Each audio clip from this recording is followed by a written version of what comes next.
Welcome to episode 114 of Lucretius Today. This is a podcast dedicated to the poet Lucretius, who wrote On the Nature of Things, the only complete presentation of Epicurean philosophy left to us from the ancient world. I'm your host Cassius, and together with my panelists from the EpicureanFriends.com forum, we'll walk you through the Epicurean texts and we'll discuss how Epicurean philosophy can apply to you today. We encourage you to study Epicurus for yourself, and we suggest the best place to start is the book Epicurus and His Philosophy by Canadian professor Norman DeWitt. If you find the Epicurean worldview attractive, we invite you to join us in the study of Epicurus at EpicureanFriends.com, where you'll find a discussion thread for each of our podcast episodes and many other topics. Today we continue our review of Epicurus' letter to Herodotus, and we continue on with the fundamental aspects of Epicurean physics. Now let's join Joshua reading today's text. Having made these points clear, we must now consider things imperceptible to the senses. First of all, that nothing is created out of that which does not exist. For if it were, everything would be created out of everything with no need of seeds. And again, if that which disappears were destroyed into that which did not exist, all things would have perished, since that into which they were dissolved would not exist. Furthermore, the universe always was such as it is now, and always will be the same. For there is nothing into which it changes. For outside the universe, there is nothing which could come into it and bring about the change. Moreover, the universe is bodies and space. For that bodies exist, sense itself witnesses in the experience of all men. And in accordance with the evidence of sense, we must of necessity judge of the imperceptible by reasoning, as I have already said. And if there were not that which we term void and place and intangible existence, bodies would have nowhere to exist and nothing through which to move, as they are seen to move. And besides these two, nothing can even be thought of either by conception or on the analogy of things conceivable, such as could be grasped as whole existences and not spoken of as the accidents or properties of such existences. Furthermore, among bodies some are compounds, and others those of which compounds are formed. And these latter are indivisible and unalterable, if, that is, all things are not to be destroyed into the non-existent, but something permanent is to remain behind at the dissolution of compounds. They are completely solid in nature, and can by no means be dissolved in any part. So it must needs be that the first beginnings are indivisible corporeal existences. Moreover, the universe is boundless, for that which is bounded has an extreme point, and the extreme point is seen against something else, so that as it has no extreme point, it has no limit, and as it has no limit, it must be boundless and not bounded. Furthermore, the infinite is boundless both in the number of the bodies and in the extent of the void. For if on the one hand the void were boundless and the bodies limited in number, the bodies could not stay anywhere, but would be carried about and scattered through the infinite void, not having other bodies to support them and keep them in place by means of collision. But if, on the other hand, the void were limited, the infinite bodies would not have room wherein to take their place. Besides this, the indivisible and solid bodies, out of which too the compounds are created and into which they are dissolved, have an incomprehensible number of varieties in shape. For it is not possible that such great varieties of things should arise from the same atomic shapes, if they are limited in number. And so, in each shape, the atoms are quite infinite in number, but their differences of shape are not quite infinite, but only incomprehensible in number. And the atoms move continuously for all time, some of them falling straight down, others swerving, and others recoiling from their collisions. And of the latter, some are borne on, separating to a long distance from one another, while others again recoil and recoil, whenever they chance to be checked by the interlacing with others, or else shut in by atoms interlaced around them. For on the one hand, the nature of the void which separates each atom by itself brings this about, as it is not able to afford resistance. And on the other hand, the hardness which belongs to the atoms makes them recoil after collision to as great a distance as the interlacing permits separation after the collision. and these motions have no beginning, since the atoms and the void are the cause. These brief sayings, if all these points are borne in mind, afford a sufficient outline for our understanding of the nature of existing things. Joshua, thank you for reading all of that for us this morning. As we discussed last week, this section seems to have been of particular importance to Epicurus. We have a tendency, I think, to gloss over this material and not consider it to be as directly significant to our lives as some of the ethical points or some of the other letters. But I want us to do what we can to make sure we understand where Epicurus is coming from. So we'll spend time today going through this material as closely as we can. And one thing that comes to mind in listening to you read that, I hope I can prevail on you at some point to read the entire letter to Herodotus for us, just like we did the Torquatus material, and have that as a resource for people, because it does, I think, take reading over and over and slowly and thinking about what's being said to really grasp the meaning of this. This is not, in my view, a physics textbook. As we've discussed previously, the letter to Herodotus, the other letters are summary letters of important parts of the great detailed work that Epicurus did. And so he was pulling these points out of all of that detail and saying that his students needed to be aware of these in particular and keep them in mind and be able to use the implications of them. So early in the Lucretius podcast, when we did book one of Lucretius's poem, we went through this material in great detail, and we spent a lot of time taking a lot of the details to task as to how they may or may not agree with modern physics. In many cases don't, or at least they will use different terminology than we would use today. We have to view them liberally to keep them consistent. On the other hand, some of them remain very consistent. And it's tempting to spend all of your time looking at those details of physics and comparing them to modern physics and going back and forth and trying to decide what's correct and what's not, what needs to be updated and what's not. But at least for purposes of today, I'd like to put that aside and for us to try to go at it using a high-level approach that Epicurus is suggesting here, and think about why it is, not so much what he's saying, not so much whether it's 100% scientifically valid according to 2022, but I'd like to talk about why we think Epicurus would have thought these particular points to be important. He was not the type who did things for no reason. He didn't belabor details of science or anything else unless they had a practical purpose. That's certainly one of the things that we've always been taught about Epicurean philosophy. If it doesn't bring happiness, then you don't do it. Well, for most people, reading the details of physics doesn't bring a lot of happiness. It can bring it to some people, but not most people. So why does he focus on these as particularly important? And as we go through it today, hopefully we can bring out some of those details and how they fit against the other philosophies that he was competing with, whether it's the religious aspect of a supernatural being creating the universe, or a Platonic issue of there being eternal ideas somewhere in another dimension, or Aristotle suggesting that there are essences within things that convey their continuity over time. Epicurus was proposing a different system than that.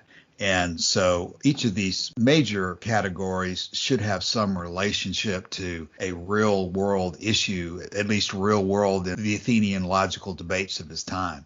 So with that bit of background and the recollection that it starts out with the statement of having made these points clear, which we were laughing about that before the podcast started, we are now to consider things that are imperceptible to the senses. And the very first one is, first of all, that nothing is created out of that which does not exist. For if it were, everything would be created out of everything with no need of seeds. Now, that's a single sentence with several parts to it. So this one particular sentence is perhaps one of the most distinctly associated with Epicurus and his atomic physics of everything out there, that nothing can be created out of that which does not exist. Why did Epicurus think that was important? Well, I think he thought it was important because what he's building here basically is a universe in which the gods, if they exist, are sort of corralled off at the remotest possible distance from any interaction with humankind. And so in their role in most religions as creator beings, Epicurus has thoroughly rejected that argument in favor of the argument that nothing is created out of nothing. And as he's going to go into later, nothing is destroyed into nothing. And the ultimate conclusion of both of those is that everything that exists, I mean, I don't mean that, my Volkswagen Jetta has always existed, but the atoms and the void that make it up have always existed. They've just always existed in a different combination to the combination they exist in now. I think that you mentioned this first point of having made these points clear. As I'm beginning to talk about this, I'm beginning to think, I don't know if we're going to be any more clear this week than we were last week. We certainly are continuing last week's discussion, it seems like, because we can even look at this particular sentence. You've focused on the very first part of the sentence. The second part, after the colon in the translation we have, is, for if it were, everything would be created out of everything with no need of seeds.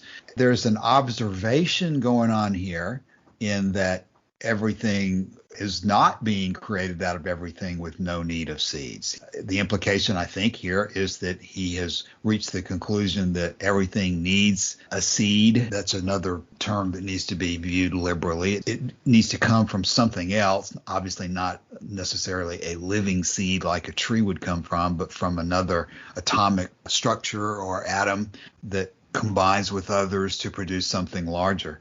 But Joshua, the point I was going to make there next was that from the point of view of Epicurus talking to his students in Athens, he's, I think, teaching them to base their conclusions on observations, that everything does seem, in fact, to need a seed. But I think you can also observe that he is teaching them a form of reasoning here.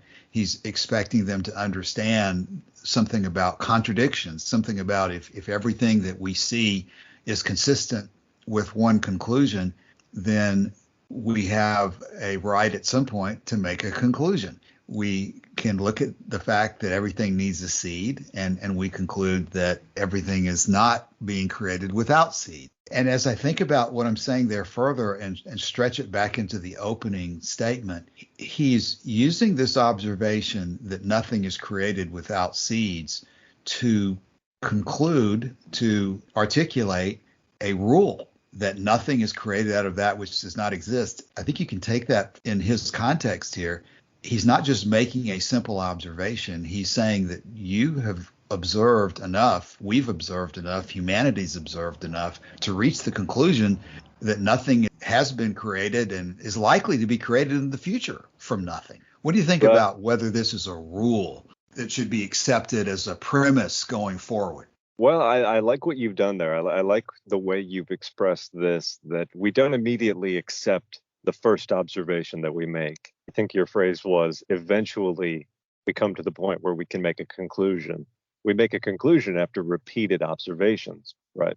And we do that because sometimes your first observation, particularly in lieu of a rule like the rule you're talking about, can lead you very astray. For example, this happened with the salamander. There was this idea. Salamanders are sort of, they're wet and slimy, and you wouldn't immediately associate them with fire, but they do have this historical association with fire. And the reason it seems that they have this historical association with fire is that when you would put a log on the fire as you're camping, and bear in mind that in the time that we're talking about here, you're basically walking everywhere you're going. So if you're taking a trip to the next town, you might have to just camp by the side of the road or stay at an inn. But starting a campfire would not be uncommon. And what they observed is that they would throw a log onto the fire, and then after a certain amount of time, a salamander would crawl out of the fire. And so if you were going just by your first observation, you would say, okay, I started a fire and then a salamander crawled out of it. So clearly salamanders are born in fire. They don't come from other salamanders, they come from fire. A related sort of misapprehension of the way things are happened with fleas and flies and rats being born out of garbage. Well, the fact is, in the first case, the case of the salamander, it wasn't that the salamander was born in the fire. It's that the salamander was born to a female salamander at some point and then crawled into a log and then the log was thrown on the fire, so the salamander crawled out of the log. And by crawling out of the log, also crawled out of the fire, if it was lucky enough to escape the fire. And in the second case, it's not that rats and flies are born in garbage. They're born from seeds that may have been planted in the garbage by other rats and flies, because the rats and flies are attracted to the garbage as a food source. So this is why it's so important to not merely take the first observation and not to build your system off of a haphazard approach to the sense perception, but to have these rules in place for parsing information. And the rules we operate under today, we would call the scientific method. But in Epicurus's time, of course, the Greeks didn't do much with experimentation. So instead, you have these. You might almost call them natural laws. And the natural law here is that nothing comes out of that which does not exist, and everything that exists has to have a seed. Maybe that seed is, carbon atoms forming a crystal, and now you have a diamond. And the seeds of that diamond were the carbon atoms under immense heat and pressure for a sufficient amount of time to crystallize. Or you've got the seed that was the egg or whatever that the salamander is born from. I don't know if they're born from live birth. Does anyone know the answer to that? I don't know. Martin, salamander expertise? Oh, I don't remember now. Okay. Well, anyway, you get the idea where I'm going with this, which is that not only is it important to have these rules in place for how we understand the observations that we're taking, and of course the rules themselves are based off of a whole system of other observation. And you build this framework up that allows you to do what Epicurus is trying to do in this letter, which is to understand the nature of the physical universe. Joshua, I think that's a very good explanation. As I'm listening to you talk, for some reason, the picture is coming to my mind to talk about. You referenced people looking and seeing salamanders crawling out of logs. I guess I just have in my mind some kind of primitive society, whether it's 2,000, 3,000 years ago. But what you're causing me to think about is that this picture that I or maybe others have of primitive societies, these people back then, they would see potentially a salamander crawl out of the wood and they'd think, oh my gosh, a miracle has happened. And then they would turn and go off to the left and they'd see some sunset and say, oh my gosh, a miracle has happened. And they just see miracles under every rock. Their thought processes don't seem to kick in to ever form a conclusion that, well, maybe I do need to look more closely and reach a conclusion and study the way nature operates.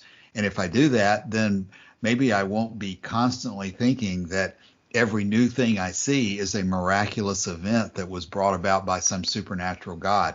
But that attitude of not only questioning, but forming a conclusion about the results of the questioning seems to have been beyond those primitive societies for some reason. And you're even referring to ancient Greece and Rome. I guess we have the impression that they did not develop their technology and science nearly as far as they could have, or perhaps even should have, given that they did in certain instances make great strides in developing all sorts of technologies. But for some reason, that attitude did not really seem to sink in throughout the greater majority of people. And I'm now having continued to read A Few Days in Athens and see Francis Wright questioning how to reach conclusions and so forth. I think this is a really basic point here, is that it's not just the ability to observe a physical phenomena, but to make something out of it that seems to be what allows us to make progress. If we don't make conclusions about the things that we observe, if we just look at them and say, oh my gosh, how wonderful, how beautiful, how impressive, how miraculous, if we just stay at that sort of perceptual level of observing what's given to us through our senses, but never taking that information and making something out of it, then we remain a little further along than those primitive tribes, it seems to me. So maybe this is a different perspective I'm thinking about today as we're talking about this opening, nothing comes from nothing. But I'm now thinking, after all these years of reading Epicurus, obviously it's very important to think about the physics and the science, that nothing comes from nothing. But now I'm about to conclude that the bigger step is just that of simply being able to reach a conclusion about what you're seeing at all. If in fact we're just stuck at that perceptual level of wonder and awe, and we're just knocked back by the newness of it, and we never integrate in our minds a system for understanding it, then we're just never going to make any progress on anything. So spending a lot of time belaboring the very first of these elements here, but not only are we making the point that everything seems to come from something else as sort of a starting point of physics, but we're illustrating a form of logic here that Epicurus is using and saying is sufficient for coming to a conclusion about this. I know last week, and Martin, you jump back in whenever you're ready. I think I now have the ability to see this would be an example, at least the part about observing that everything seems to need a seed. That's a process of inductive reasoning, Martin. Oh, don't start. That's probably going to start that again, but I think I heard Martin say yes. So yes. You're doing inductive reasoning. You're looking at these many different instances and seeing that everything needs a seed in order to produce something else. And from that induction, you're creating this conclusion that, in fact, nothing is created from nothing. And the next step in the process is you're then going to take that conclusion, nothing is created from nothing, and you're going to wield that conclusion as a sword. And when Alexander, the oracle monger, starts making signs about there being a miracle of dragons creating new things from nothing, you're going to conclude firmly, without a lot of hesitation, that he's a liar. Is that right, Martin? Yes. Mm-hmm. And that part is then deductive. Yes. So, yes, I think I've learned that since last week. It's that you're using both inductive and deductive reasoning. Through inductive reasoning, you're coming up with these rules or these conclusions, which then form now I'm going to get the word wrong there. I don't know whether that's your premise or whatever, but you're producing a conclusion which becomes your standard. For the first application, it's a premise. And then the conclusion of one argument may serve as the premise of another argument when you're building up the kind of framework that we're talking about. Exactly. So this is how propositional logic works. So a proposition can serve both as a premise and as a conclusion. And this may sound dry, and it may sound ridiculously obvious and something that people don't need to spend time thinking about.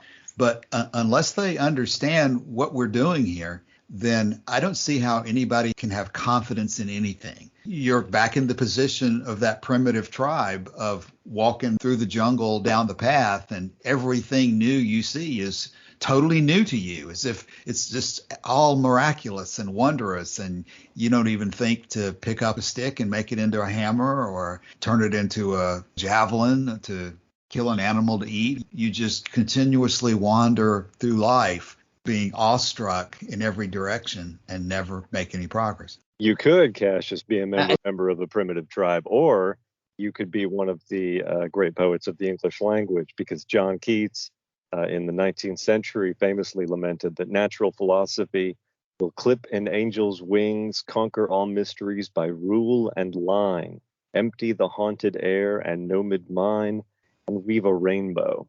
So there's a resistance there, sort of from an imaginative or poetic point of view.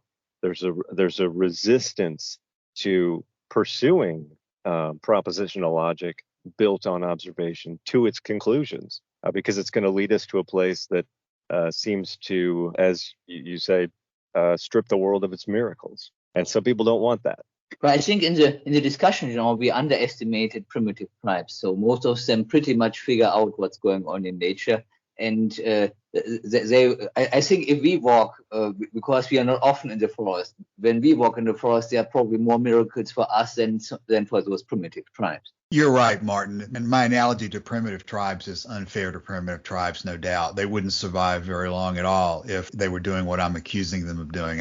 I'm sort of abstracting out the essence of the issue of being willing to form a conclusion or not. And you couldn't survive. It'd be just like Lucretius says in Book 4 about you would not even know to avoid stepping off into a canyon or getting run over by a cart or tripping over a dog if you did not use your senses in some kind of a reasonable way. Just to provide a little context for that, there's been some research done on cave paintings, particularly primitive cave paintings of four-legged animals.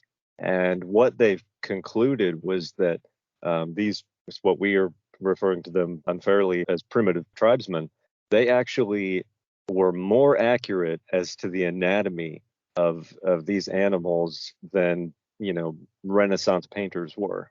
For example, a horse will always, it has a certain gait, right? So it's out the foot placement or the hoof placement. There's a pattern to it and it doesn't vary.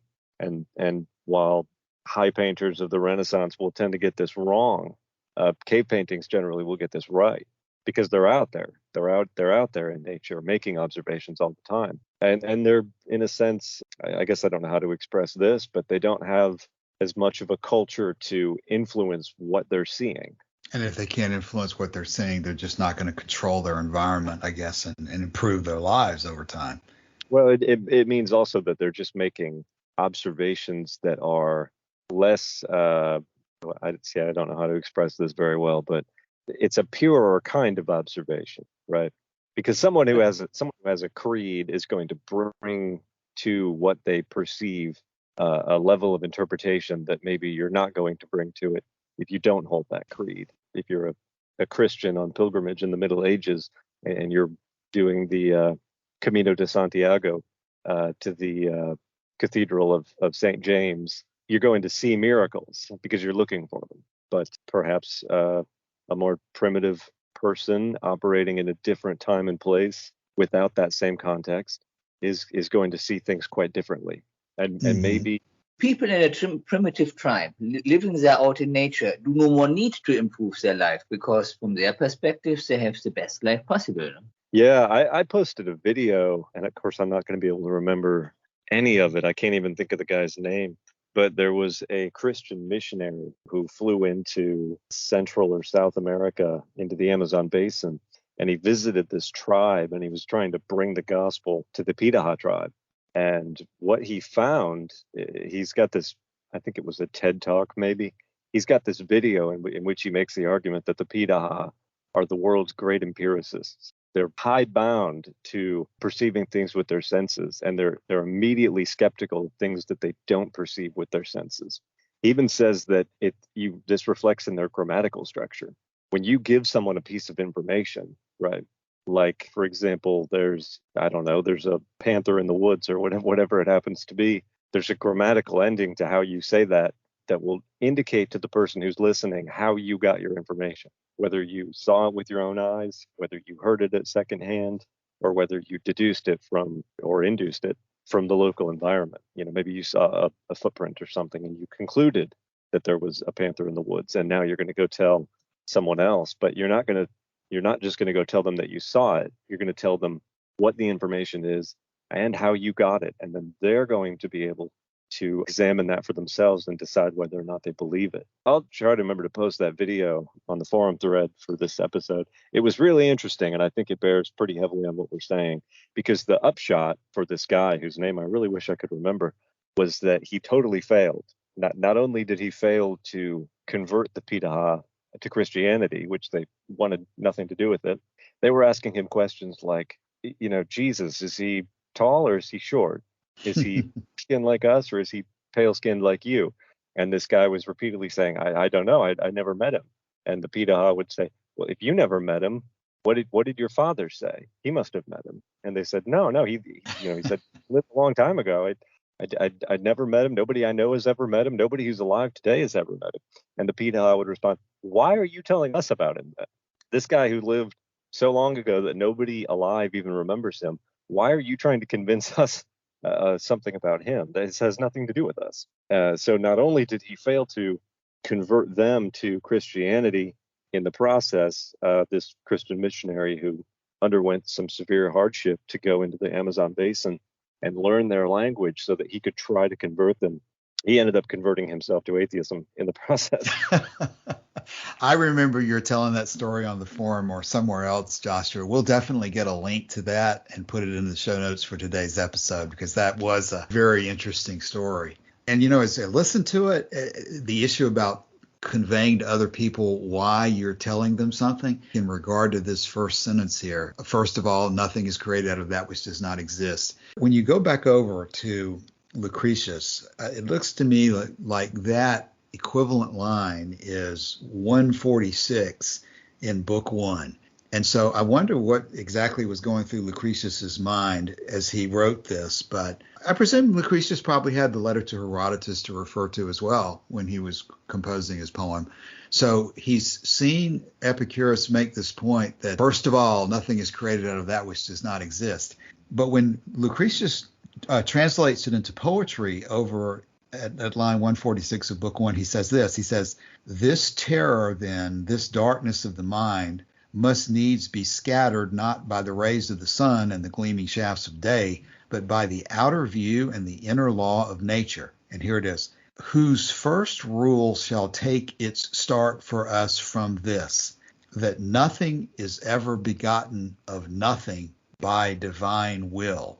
So it's kind of interesting to me that when Lucretius expands or reviews the full own nature on this particular point, out of nothing comes from nothing, he ties it tightly to the observation that nothing is ever begotten of nothing by divine will. He's showing the significance in his poetry in a way that this summary here in the letter to Herodotus does not really bring out. Clearly, the implication in Herodotus is related to what we're talking about, that no supernatural being is creating things out of nothing. But Lucretius narrows the point somewhat, or brings it home to us by saying that nothing is ever begotten of nothing by divine will. What do you think about that, Joshua? I don't know that we're going to be able to go back and forth between Herodotus and Lucretius with a lot of detail every week, but now that you were making that point, it brought that back to mind, that Lucretius specifically ties the nothing comes from nothing to the absence of divine will.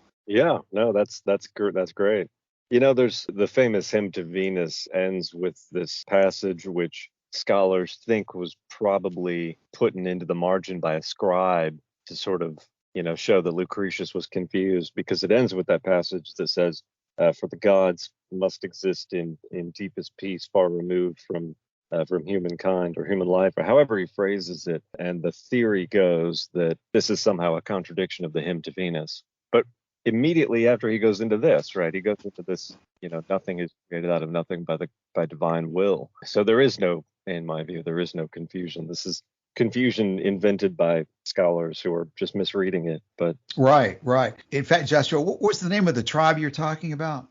The Pitaha, I don't know how you spell the that. Pitaha, or I'll butcher it and just call them the Pitaha. It's almost as if, in looking back at Lucretius, that he's almost following exactly what you've just been referring to, because he makes that comment, nothing is ever begotten of nothing by divine will.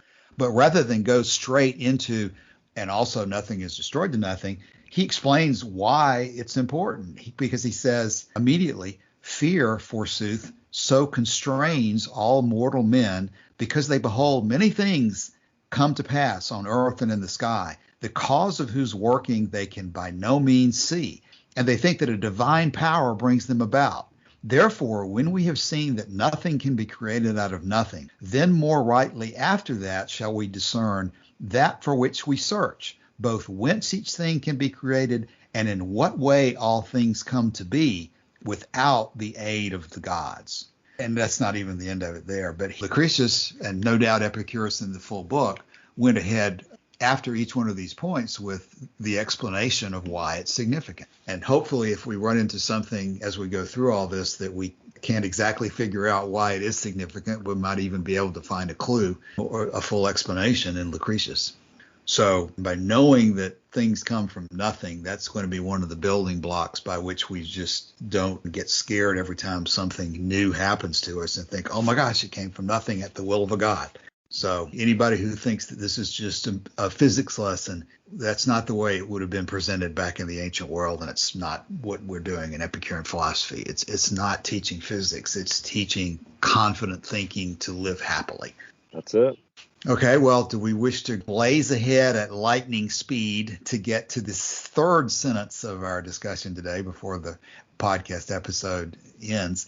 And again, if that which disappears were destroyed into that which did not exist, all things would have perished. since that into which they were dissolved would not exist. Is that basically just the flip side of nothing comes from nothing, and so nothing goes to nothing? Or does it lead us to any independent conclusion about why we should be resistant to the idea that supernatural gods are going to destroy our lives at any moment? Well, what it suggests to me is a kind of permanence to the structure of nature. And I think that can allay certain fears. We're not on tenterhooks waiting for the rapture and for everything to fall apart, deeply afraid and yet pretending to be happy. We can just be happy because we live in a universe in which our needs are met, most of them quite easily. Pleasure is simple to come by, pain is easy to avoid, and the state of things is not going to change in its broad structure, certainly for the duration of our lives. Eventually, of course, the whole world will go, but that's quite a long way off. And in the meantime, we can pursue pleasure and avoid fear and pain and suffering and live happy lives. Yeah, I wonder if there's not some parallel there too with the issue of we were talking about your attitude and your sort of maybe even frame of mind. I know the older I get, the more accustomed I get to the idea of change, and that things get older, new things get born, but there probably is a difference psychologically between getting used to change versus getting used to the idea that, oh my gosh, everything in the world could just poof out of existence at a moment's notice. It probably gives some degree of comfort to realize over time that even though we may be getting older, even though we may be getting less vigorous and that we may one day die ourselves, it doesn't mean that the whole universe is going to disappear, and that there will be things that come after us that we can take comfort in. And probably there's, like I say, some psychological benefit also, and not just a physics profit, but a psychological benefit of realizing that even if something happens to us, things will continue on after we're gone. Now, the next sentence continues that thought, I guess. Furthermore, the universe, and of course, you can't even read that without explaining the issue of the universe as a whole versus multiverses and so forth. We can discuss that when I finish that sentence. Furthermore, the universe always was such as it is now and always will be the same. And you can guarantee, especially if you've got some people less than about 40 years old, what's he talking about? The multiverse and all these other things that's always changing. And multiverse means everything. What does he mean when he says universe? What is the right term to use for everything as a whole? It's still universe, because multiverse is bogus at this. Multiverse is what, Martin? It's bogus at this time. So, I mean, these are, as far as these theories have been produced, they cannot be proven and not refuted. So they're just ideas floating in nothing.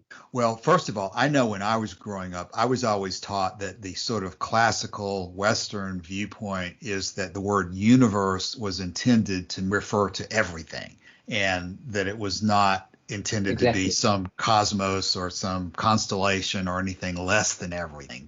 So I think it's fair to say in most of this classical writing, when you see the word universe appear, it's intended to refer to whatever it is that does exist without limit. But it seems to be nowadays necessary to clarify that use of the word. Joshua, do you have any commentary on the best word to use there to describe everything? Well, there's a related concept here, which I think Martin will have something to say about, which is there's sort of two different versions of what we call the many worlds theory. There was I think it's called cosmic pluralism. Let me look that up.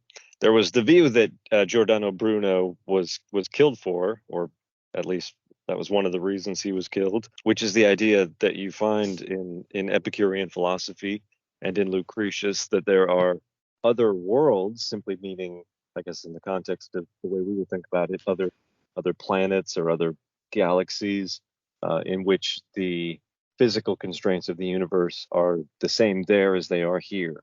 And so you might have life there that is different from life here, but it's similar in a lot of ways as well.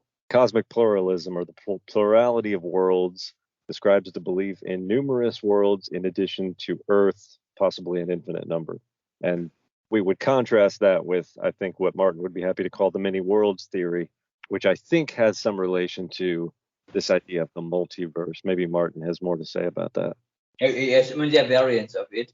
So the many world theory is one. Actually, the relatively most convincing of these things about the multiverse, because the many world theory does not claim that people can move between these different universes. Yeah, my understanding of where he's going here, and what I would suggest is the most important part of this, is that these sentences here are intended to be very broadly logical and to some extent even abstract, in the sense that he's making an assertion about everything that exists. And he's saying that everything that exists, if you can put that into a picture of any kind in your mind, whatever word you want to use for everything that exists, he's asserting that everything that exists in total has always been as it is now and will always be the same. For there's nothing into which it changes. For outside the universe, there's nothing which could come into it and bring about the change. The things that we see are constantly changing within the universe. And so when he says such as it is now, he's certainly not saying that everything that we observe has never changed, and that the Earth, for example, is exactly the way it was 10 billion years ago. He's not saying that, but he's saying that when you look at things as a whole, and there's no way to get a perspective such as that except in terms of your mind's postulating something, some kind of a theory. He's saying, looked at as a whole, the component pieces which are constantly moving around just as they are now, they have always constantly moved around and changed shape and changed form and changed combinations just as they're changing now, and that process of changing of these components has always gone on and always will go on, because there's nothing outside of this actual construction that we're trying to get a handle on in our minds that could come into it and change it. From that sort of a theoretical viewpoint, is there another way to express it that might be more clear than what I'm saying?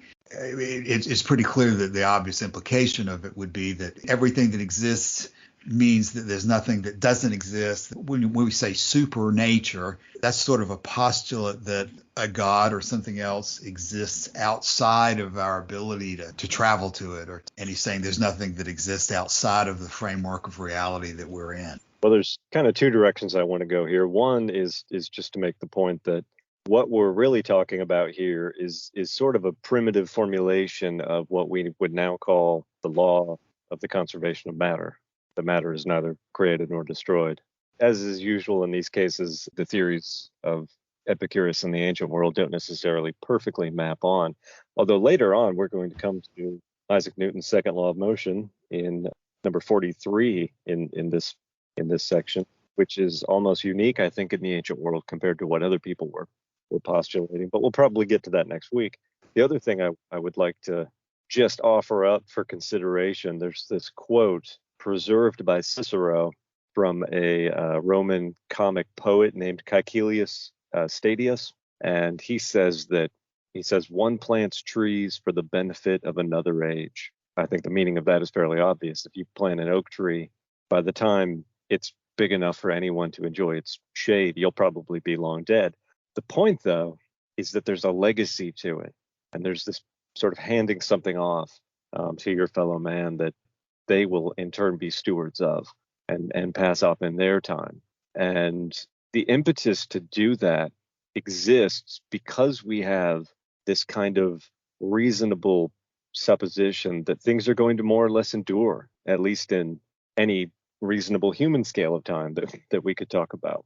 And so there's this idea of maybe working toward a future, even if you're not going to be part of it. And that's the kind of idea that you don't have if you have this idea that, oh, the world's going to end in 2000 because of glitch or whatever. Because Jesus is coming back. Yes. We need to sell all our possessions and go stand on our rooftops and on the mountaintop and do what George Miller has told us to do, because we know that on this day, at this hour, the Messiah is coming back to rapture us up into heaven. That's why they call it the end times, because basically time comes to an end at that point. Everything has been working towards that ultimate fulfillment, and then bam, it's there. But we can reasonably expect that that's the case.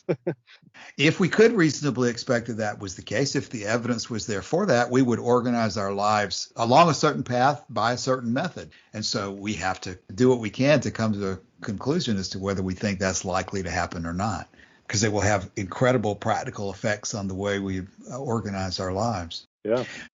Before we leave that, there's one more point I'd like to observe. As we were talking about the nothing comes from nothing and then the nothing perishes to nothing, I think we were making the observation that each of these sentences, relatively short, contains both a premise or a conclusion along with the evidence of it. And so the nothing comes from nothing and nothing goes to nothing is more observational evidence. I think it might be interesting to talk about this for a second. When we talk about this sentence that says, furthermore, the universe always was such as it is now and always will be the same, the evidence that is given to that is, quote, for there's nothing into which it changes. For outside the universe, there is nothing which could come into it and bring about the change. So his proof of it is an assertion about there being nothing outside the universe which could come into it and bring about the change.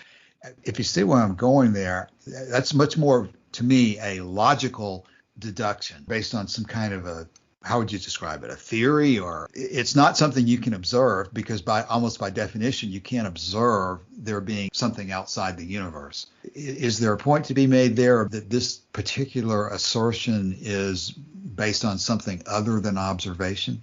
I think that this assertion, like the section maybe we'll get into here, which I just read and therefore should remember, about going to the edge of the universe and throwing a javelin, right? Right. You can't do that. That's not possible to do. These two are linked in the sense that they both represent a kind of thought experiment. Mm-hmm. Mm-hmm. Working through a problem that we cannot observe directly, but working through the problem to see what its conclusions would be if it were true or if it were false, and then comparing those conclusions with what we see in the observable. Joshua, now, I think you're trying to pull my leg here, because you obviously must be wrong, because Epicurus is an empiricist, and he does nothing that he cannot just see and touch and feel and smell, right? Well, you're going to take me down that alleyway. My ill attempt at humor or sarcasm, though, is probably going to fall flat, but I do think this is an example of that. This is not empirical reasoning, I don't believe. Martin, help me on that. Is this something that you could wheel out and show that Epicurus is not strictly an empiricist because he is reasoning based on logic? And how would you square this? Sorry, the things were breaking up. I could not really get. How would you square this assertion that outside the universe there is nothing which could come into it and bring about the change? That is not necessarily empirical reasoning, is it?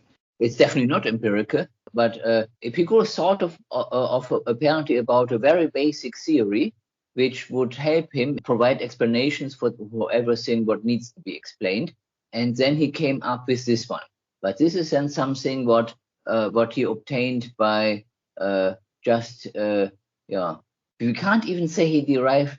We don't even know whether he derived it logically. We can also consider it that he just put it up as an idea and found that it fits in, and it provides consistency to this whole concept. What he has about his metaphysics. It does seem to me that this is sort of a definitional or logical assertion more than it is anything else, because these things that we're talking about outside the universe, there's nothing that could come into it. That is by definition, I think, something that we would take as impossible for us to observe empirically. There is a sense, though, in which you can formulate a hypothesis, the subject matter of which you cannot observe directly, but the conclusions of which you can observe directly, right? So I think, for example, Einstein predicted that if his system were true, we ought to see things like redshift background radiation and gravitational waves. And even though he couldn't observe those things, we have since observed those things and therefore concluded that there was something to that.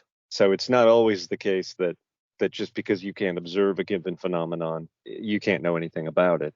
It's possible to really, this is the scientific method at work, isn't it? This is, you form a hypothesis and then subject your hypothesis to certain experimental criteria and make observations, and then when you do this not once but many different times in many different places with many different control groups and different people working on it under different contexts, you can come to a point where you can have a more or less firm conclusion of something that it's not possible to observe. Yeah, but this doesn't apply to this portion. This is too general. So this is more something like an axiom, which can not really be proven, but like you said, we can derive conclusions on it from it.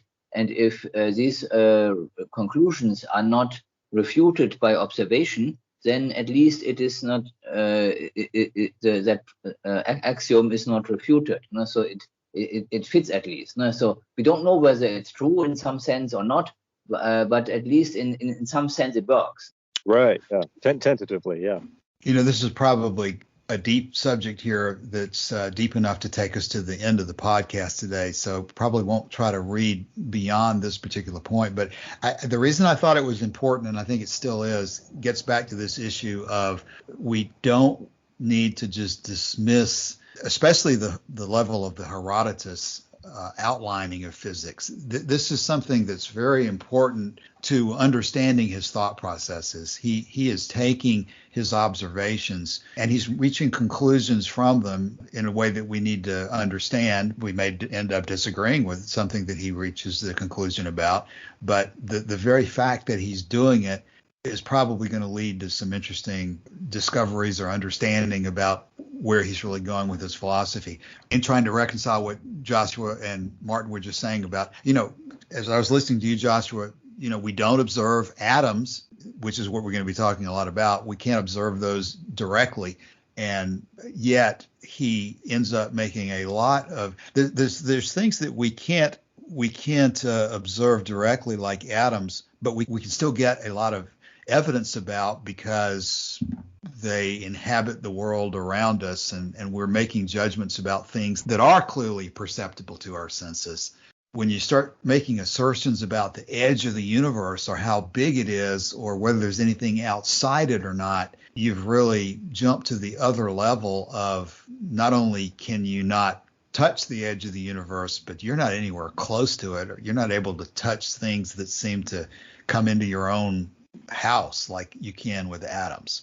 And how did he figure out in 43 that to summarize it in modern language, that force equals mass times acceleration rather than force equaling mass times velocity, as Aristotle believed? That kind of stuff just is, but it's based on a systematic observation of nature subjected to certain axioms and criteria and following it out to its logical conclusions. Yeah. And maybe the point that I'm struggling to articulate here is that, just getting back to the very first sentence that we talked about today, having made these points clear, we must now consider things imperceptible to the senses. There are things that are perceptible to the senses, and then there are things that are just nowhere close to the senses, and we don't even have a hint about the truth of them.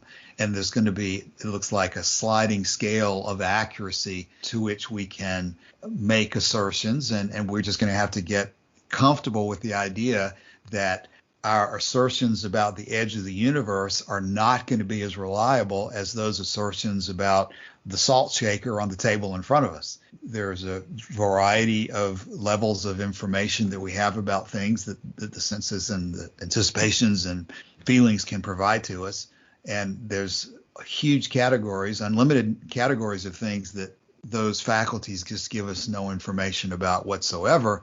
And we're just left to our mental, logical reasoning to come up with anything if we decide to even address it at all. And of course, that's another example where Frances Wright decided a lot of these things about the nature of the universe. They're just, from her point of view, you don't even have to address them, and you should just leave them alone unless you just absolutely have to think about them. But I think Epicurus was saying that rather than leave it all alone, and rather than just let the priests of Zeus and the Platonic and Pythagorean speculators about other dimensions, rather than just let them alone and let them go their merry way and distract and manipulate people without any answer, he thought it would be a good idea to come up with an alternative explanation for the way the universe operates that makes sense without opening up us to the manipulation of theories that have no evidence for them whatsoever. I'll take a brief divergence here. In fact, Joshua, that's one of the things we're going to be discussing, I think, in a few days in Athens tonight, the confrontation between Zeno and Epicurus that Wright puts in her book ends up turning on an issue about whether the theory of Stoicism versus the theory of Epicurus leaves us open to bad things occurring to us because of vice. It's almost like Zeno and the Stoics were saying you've got to have all this structure of a divine fire and divine providence and so forth, or else you just have nothing to hang on to, and you're going to be left dangling and worse. And so Epicurus, I think, does seem to want to grapple with that. He doesn't want to leave people without some kind of a system to hang on to. He doesn't want to just tell them, well, we don't know. Sorry, go back to your campfire and stop dreaming about gods outside the light of your campfire. He's saying more than that. He's going to give them a system of thought that will inoculate them against that to the extent they will study it and apply it. And not just the generation that he was talking to, but all the generations to come afterward. So you've got that issue again of doing things with the anticipation that they will endure. I think that comes into play in that chapter as well. You've got the idea that Zeno had felt that Stoicism would be largely abandoned, but it wouldn't be completely abandoned, and that some pure mortals destined for excellence would find their way there and do right by his philosophy, but that the Garden of Epicurus would just devolve into total debauchery. Leave that to our listeners to decide, listening to our podcasts, whether Epicurus has dissolved into debauchery. Yeah, we'll discuss the few days in Athens separately in that separate episode. But what you just said, I think, is exactly accurate. It's like most people, not everybody, but most people seem to have a burning desire for some star in the night, some guidepost to follow. And if they don't find that, they are just going to wander helplessly. And rather than leave people without any kind of a structure for organizing the universe at all, Epicurus suggests his own that makes sense and can be reconciled with the observations of normal people throughout most of history. I think that's what we're doing, and it's not just a matter of writing a science textbook. All right, well, we're probably at the end of a normal episode length, so let's talk about closing statements and go back to Martin. I have nothing to add.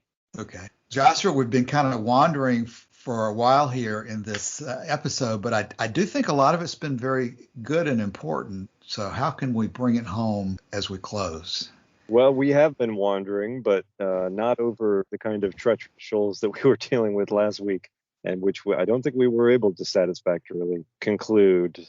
We have quite a lot of text to get through, even just in the passage that I read today.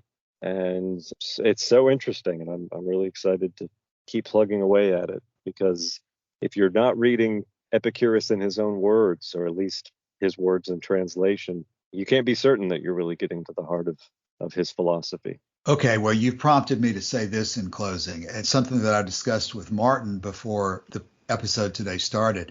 One of the things I observe, and whether people get anything out of reading Epicurus or not, is whether they sort of read it and stop and just accept, okay, he said go after pleasure. He said don't do things that are going to cause more pain than you need to. If they stop at that level, I don't know that most people really hang out with Epicurus very long or get as much out of it. But this is all so deep, and it's not obvious to us today exactly what he's saying. And so when we're talking about whether we made more progress this week than last week, this whole issue of how to integrate the approach to physics with real life, there's a tremendous amount of additional work that needs to be done on this. The issue of how to properly approach logical propositions. I mean, this is apparently a bitter fight in the ancient world between the Stoics and the Epicureans, and even between other schools as to how their different versions of reasoning should proceed. These are like never-ending disputes. But the reason they're never-ending is because they're so important. If they were just unimportant, people would have dropped them a long time ago. But the manner of thinking through these problems of day-to-day life is still with us today, and it's always going to be with us. And even though it may be hidden in the view of some people behind discussions of atoms and void, once you dig into it and you see what he's doing and you see how he's thinking, what he's doing is extremely practical and extremely important and extremely beneficial. And the best way to get the most out of reading Epicurus and studying it is to sit down and try to write it out for yourself, to try to explain it to other people, because it's then when you realize that your grasp of the subject is not what it needs to be when you start trying to explain it to our hypothetical youth group that one day will emerge from the work of the Epicurean Friends Forum, hopefully. Just to reinforce what you're saying, I find it essential to keep going back to that sentence that we talked about in our first episode, the episode in which we introduced the letter to Herodotus, where he says, "Wherefore, since the method I have described is valuable to all those who are accustomed to the investigation of nature, I, who urge upon others the constant occupation in the investigation of nature, and find my own peace chiefly in a life so occupied, have composed for you another epitome on these lines, summing up the first principles of the whole doctrine." So when you read Epicurus, you mentioned people who get as far as, pursue pleasure and then they stop. But this is really what he's saying here. This is really what's so important to take away from this letter, is the reason we're slogging through this is because Epicurus says it right here. He says that this is the chief foundation of the peace and the pleasure and the happiness in his own life. And our expectation is that by closely reading this text and other texts like it, we can find the same kind of peace and pleasure and happiness. Well said, Joshua, and I could not put it in better words myself. However, in closing, I'm going to recite what we currently have and have had at the top of the Epicurean Friends Forum for the last several months, because it's the very same thought that you just talked about. This is Torquatus again from Cicero's own ends. "Moreover, unless the constitution of the world is thoroughly understood, we shall by no means be able to justify the verdicts of our senses. Further, our mental perceptions all arise from our sensations, and if these are all to be true, as the system of Epicurus proves to us, then only will cognition and perception become possible. When cognition and knowledge are invalidated, every principle concerning the conduct of life and the performance of its business becomes invalidated. So from natural science, we borrow courage to withstand the fear of death, firmness to face superstitious dread, and tranquility of mind through the removal of ignorance concerning the mysteries of the world, and self-control arising from the elucidation of the nature of the passions and their different classes." So it's just over and over you see the same arguments being raised, and don't think we can do any better than those quotes that Joshua has just raised and then Torquatus gave us as well. So let's leave it at that for today, and we'll come back next week. So thanks, everybody. Talk to you then. All right. Thanks. Okay. Bye.